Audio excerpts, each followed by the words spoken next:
Já, gaman að sjá okkur hérna, frábært. Ég sem sagt gerði þessa rannsókn sem ég segi ykkur aðeins frá hérna eftir að hafa unnið á Stuðlum, meðferðarheimilinu. Í dag vinn ég reyndar hjá velferðarsviði Reykjavíkurborgar með heimilislausum og við getum reynd að tala um það í alla dag, en ég ætla að hlífa ykkur við því kannski.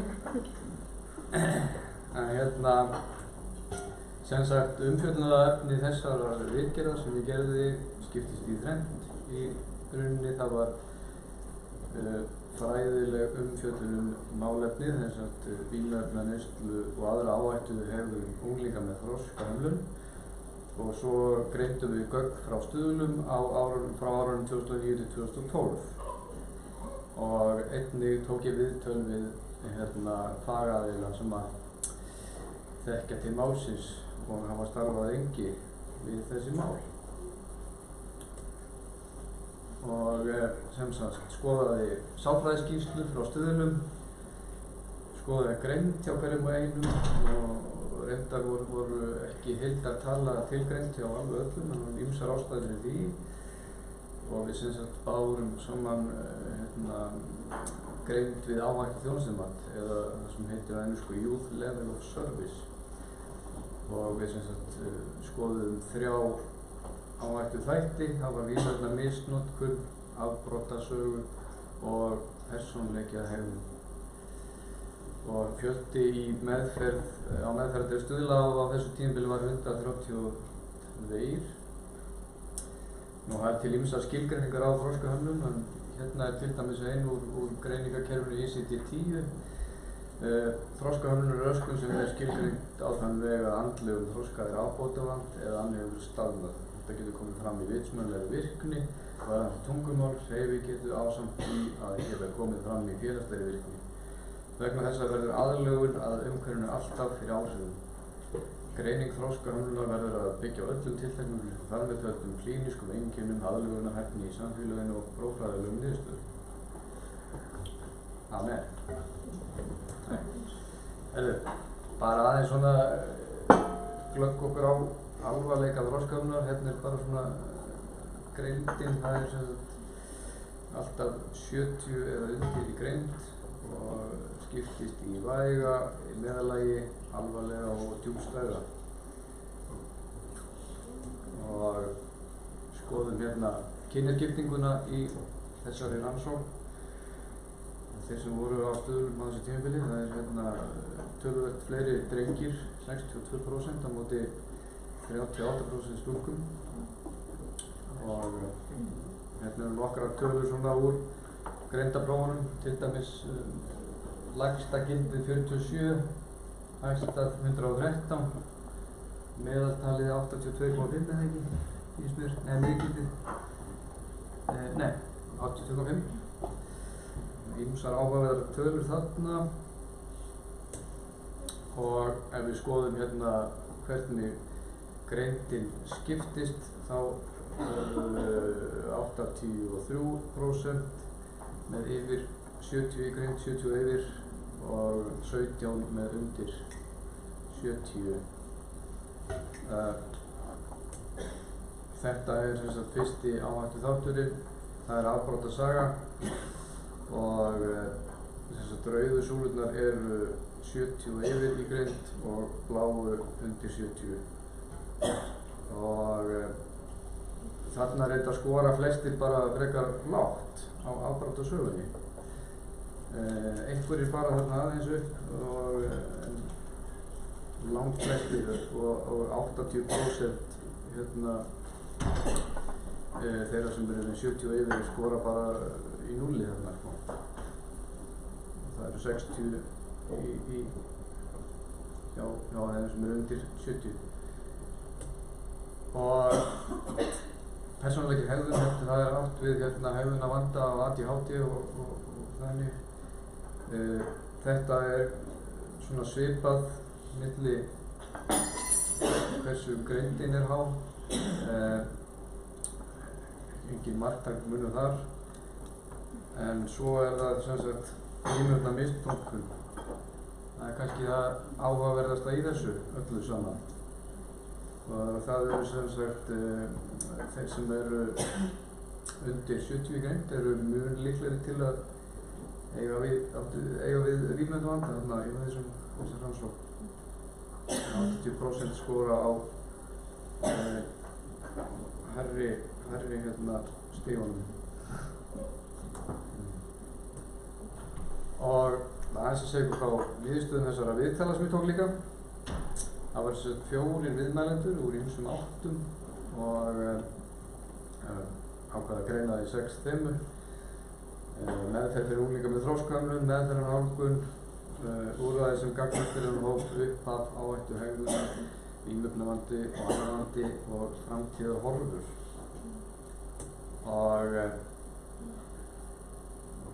Og flestir voru kannski á því að þroskahamlaðir unglingar notuðu vímuefni til að falla inn í hópinn. En þó bentu fræðileg skrif til þess að hópurinn notaði og misnotaði vímuefni í minni mæli en ungmenni sem ekki eru með þroskahömlun og misnoti efni sjaldnar og byrji seinna í neyslu vímuefna en aðrir unglingar. En þessir unglingar með þroskahömlun geta einnig upplifað alvarlegar afleiðingar eins og aðrir.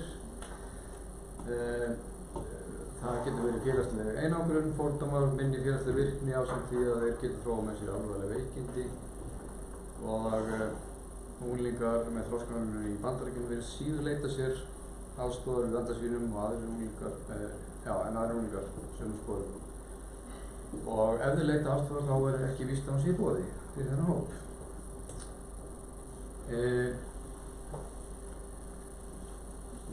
Samkvæmt þeim fræðum sem ég skoðaði þá má segja að unglingar með þroskahömlun séu líklegri til að einangrast en aðrir. Segja að það sé ákveðinn áhættuþáttur fyrir vímuefnaneyslu og það er talið að vímuefnaneysla dragi úr því fólk með þroskahömlun einangrist, hjálpi til að deyfa þann sársauka og vanlíðan sem fylgir einangrunni. Það má segja að það sé ákveðin áhættur vegna þess áhættuþáttur segja. Nú, hvað er þessi börn í dag? Það er engin sérhæfð meðferð á Íslandi. Ekki svo ég veit allavega. Það er alltaf að hafa í einhver tilvikum farið á Stuðlameðferðarheimilið og önnur heimili. Einnig vistuð í styrktu fóstri eða í MST þjónustu, fjölkjörameðferð. Þó er MST ekki ætluð sérstaklega þeim sem eru með þroskahömlun samkvæmt einum viðmælenda í verkefninu eða rannsókninni. Og nokkrir punktar varðandi vinnu með þennan hóp og það er eftir að vinna út frá hverjum að einum einstaklingsbundið. Það má búast við því að vinna meðferð taki lengri tíma og þjónustan þarf að vera viðvarandi öll unglingsárin og hugsa jafnvel þjónustuna langt fram yfir unglingsárin og fram á fullorðinsaldur. Og varðandi nám, við þurfum að hafa alla nálgun einfaldari og fræðsla, kennslu og almenn samskipti því að þessir unglingar eiga verulegum erfiðleikum með nám, erfiðara með að tileinka sér námið og skilningur yfir höfuð minni en hjá öðrum. Því er mikilvægt að finna styrkleika og áhugamál og að skipuleggja nám kringum það. Og bara vitsmunalega takmarkanir hindra skilning á meðferðinni til dæmis. Erfitt að tileinka sér meðferð sem er kannski fyrir hinn almenna borgara og meðferðarfélagarnir geta kannski svona tekið illa útiloka. Og hérna eru svona dæmi ýmsar aðferðir sem hægt að nota eins og þið þekkið kannski mörg. Nota myndræna fræðslu til auka skilning. teiknu í staðið fyrir að skrifa eða tala um hlutina og getur virkað vel að nota dæmisögur sem hægt að vísa í þegar vandamál koma upp og auðvitað nota skýr markmið, gefa sér meiri tíma, vera þolinmóður, endurtaka oft.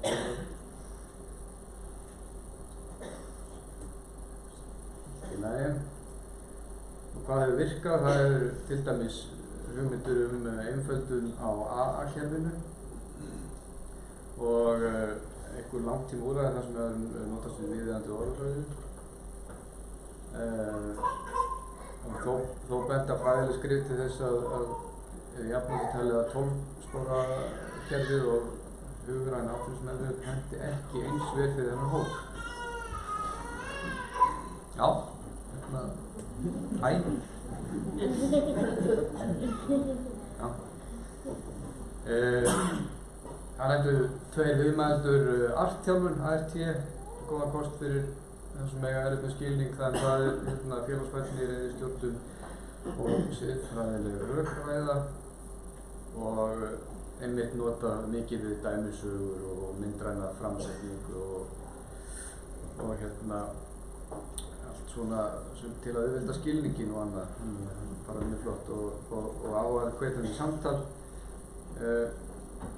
virkar vel með unglingum og foreldrum þeirra, unglingum með þroskahömlun þar að segja og reyndar bara öllum í svona vinnu.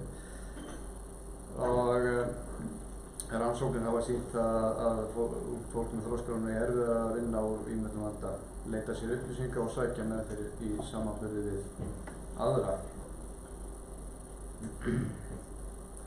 Setti ég upp nokkra bara svona punkta til að velta fyrir sér uppaf áhættuhegðun. Byrjar þessi hegðun öðruvísi en hjá öðrum. Maður svona spyr sig hvort að unglingar byrji í neyslu eða annað til að falla inn í hópinn af því þeir falla ekki inn í hóp, ekki venjulegan hóp, eða þú veist. Og hvernig tekur skólakerfið á þessu? Erum við að sinna þeim nógu vel í skólanum eða erum við bara að setja alla í sama kassa? Og hvenær kemur þetta fram? Hversu snemma getum við séð þetta? Getum við séð þetta kannski í fyrstu bekk í grunnskóla eða í leikskóla? Ég held við sjáum þetta mjög snemma og við þurfum að byrja mjög snemma á að vinna í þessu. Já, þetta var ég búinn að tala um og svo bara spurning hvernig við komum fram til móts við þessi börn í skólanum. Og þetta það sem ég ætla að enda á. Snemmtæk íhlutun, það mikilvægt að byrja að snemma leið og við sjáum vandann. Ég held við sjáum mjög snemma og þjónustan þarf að vera til staðar út alla ævi í mörgum tilvikum eflaust og bara leggja áherslu á óhefðbundið nám og leik til dæmis. Finna hæfileika hvers og eins, því allir hafa hæfileika og finna styrkleika og ýta undir þá. Og ég held að það sé fáir sem að læra mikið eða líður illa eða skilja ekki neitt, sko. Þannig að